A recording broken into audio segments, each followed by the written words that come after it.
Everybody, this is Gail from Burger Sewing and Vacuum, and today I'm going to be doing the third and last square from our straight out of line ruler. And if you remember, the first one that I did was just cutting in half. The second one was the one with the kites, and this is the third one that we're going to be doing on here, and this is going to give us a very interesting looking square that's going to look something like this. So the first thing you're going to do is you have your square, and then you're going to cut them, sew them together, and then you're going to rotate your ruler and cut it again, and then you will sew those together.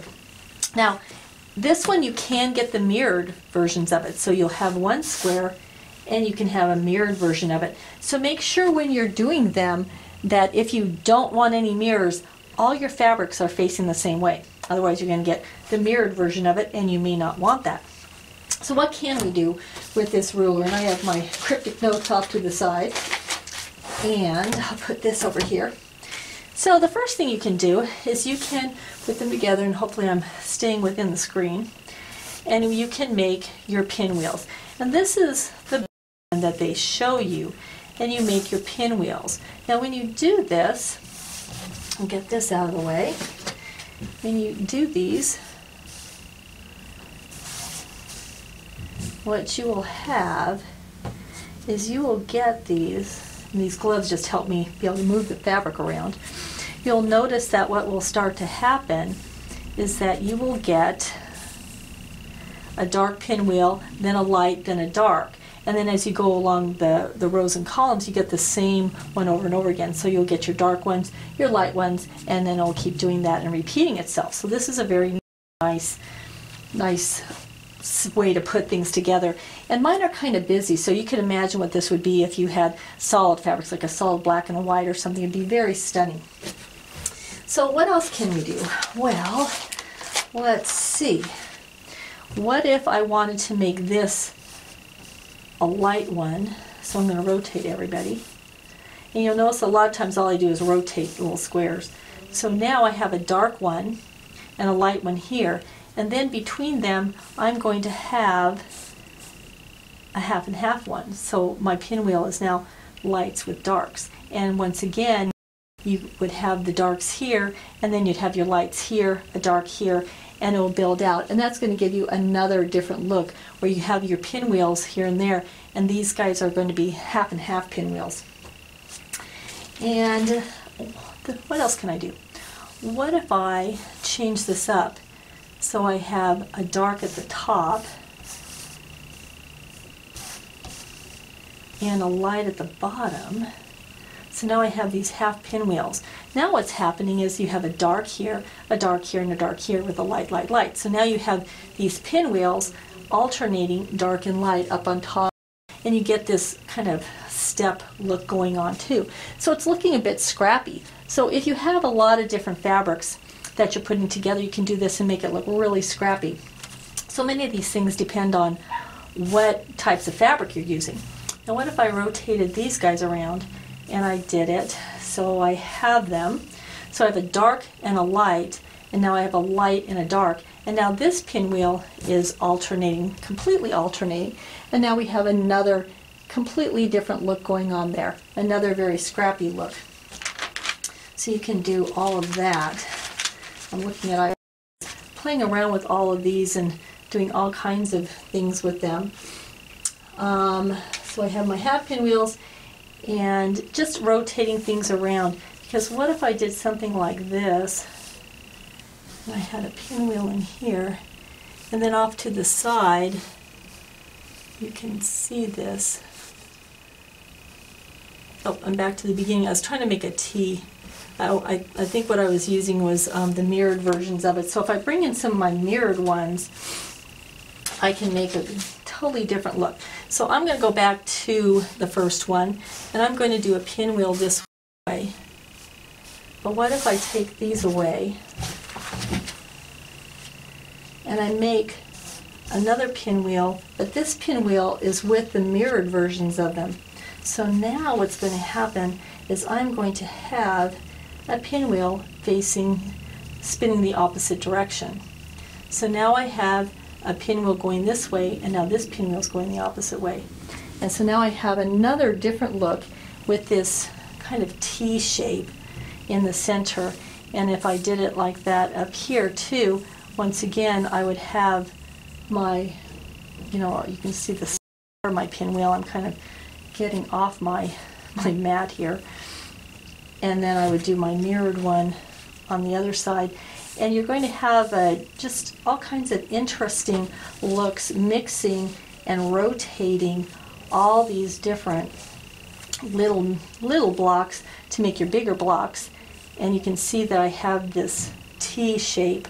So here's a T in the lights, here's a T in the darks. These are going that way, and then the other ones are going to be coming down the other way and going sideways. So you have another look with just these different groupings together. Our pinwheels and our T's there. And you can do all kinds of stuff. And then the other one too is if you wanted to rotate these like this and rotate these like this, once again you get these alternating pinwheels with alternating T's in there. So again, and this one you start getting kind of this interesting look in the middle. So you have all kinds of stuff going on. So I'm going to hopefully remember where my mirrored ones are and my non-mirrored ones, and play around with something else. So now if I take two of these guys, I need them to be, it's easier to do it when you're doing it at home, let me tell you, by yourself. You do this one and this one, there we go. That's what I wanted. I'm getting this other shape. It's kind of a bow tie, I guess is the best way to put it. Shape that you have. And now this one, I'm going to put this one like this. Oops, grab one of these guys, because I'm adding on with non-mirrored ones, and I'm going to lose track of where all my guys are.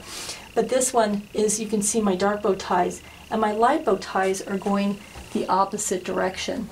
And so now I'm getting this look, this undulating look of going in and out. So it's kind of an hourglass look going on. And if you keep adding them on, you'll notice that you'll just keep building out this same pattern. If I can find the right ones, you can see that you're starting to get this feeling of curves going on. So you have that. Do is, what if I wanted to change one of these guys up? So let's pull these guys away. What if I wanted to do half and half? So now I could do these guys where I have a dark on the top and a light on the bottom. And I'm going to be doing it this way here, leaving those guys the same. So all I did was rotate this one central row, and now I have darks and lights, and they're all mixed up. So now you get another different look with this feeling of going in and out. You can do that. So what if I wanted the dark here, light here? Because why not? And then I'm going to make this one dark on the bottom.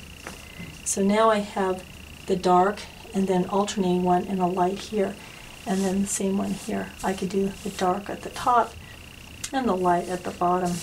Okay, so now you just keep rotating them around, and once again you get this look of alternating bow ties with different colors in them. And all I'm doing is just mixing around and changing things up a little bit just to see what will happen.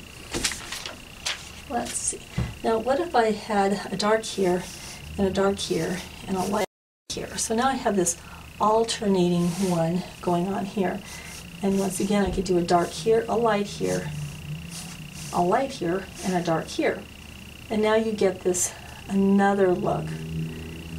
Very scrappy looking, and you get it kind of all mixed and matched up, so everybody is alternating, going light and dark and light all over the place. And of course I could always change this one up and say I want this, instead of going dark and light, I can make this light and dark, and then switch that up and switch all those guys up.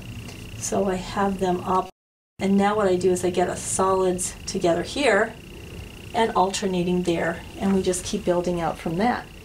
So all these different looks. It would be very interesting, especially if you have different fabrics with lights and dark values. Just putting them all together to see what kinds of fun things you can do. Of course, then I can always say, ooh, what if I want 3 of the same color together, right? And then you can have 3 of the same color going in and out, changing things up. So I have 3 of the same color, 1 opposite. You could rotate them around. They're in opposite places. Go and change all those up and do all kinds of fun things. So let's see. I'm looking at all these different confusing notes that I made to myself, because there's another one that, let's see, if I put it together like this, I get this T-shaped thing going on here. So I want to make another T-shape over here. So I want to do them, so I'm just swapping things around. So what happens when I get to this T-shape, you can see I'm almost getting a chevron coming here, because you can see the lines coming in and out. So you get this feeling, this curvy feeling, without actually having curves, but you can get more of your, you know, a chevron type of a feel. And once again, maybe I want this one to be a light T, and the other one a dark T. So I can rotate these around, put them together like this. So now I have my dark T here, my lighter T here, and then I have my half and half T's there. And once again, it will build out the same way. You're going to have darks and lights coming down here with alternating T's here with lights on one side, darks. This will be lights and this will be darks. So you get all kinds of fun looks. Let's see if I put one here. Made a light T here. I need one of those other ones. And this is with mirrored and not mirrored pieces. So you have to remember that you're going to need mirrors in some places and not mirrored in other places. And one of my squares just fell on the floor. And you can see this look as it starts to build out with the T's and the T's and the T's, the half T's in the center, alternating dark and light, and all kinds of fun stuff. So then what you can also do is we could just make them half and half, of course. And you can even make them so half and half, so I have lights on the top, or darks on the top, lights and darks. Or I could do it the opposite way, and I can make them all so they're all darks on top with lights underneath, and that's going to give me in the center the opposite. So I have darks here with lights here, darks with lights underneath them. So you can keep playing around with those and getting all these different shapes just by rotating. And all I'm doing is rotating them around. Sometimes I have to move and rotate to get these different shapes.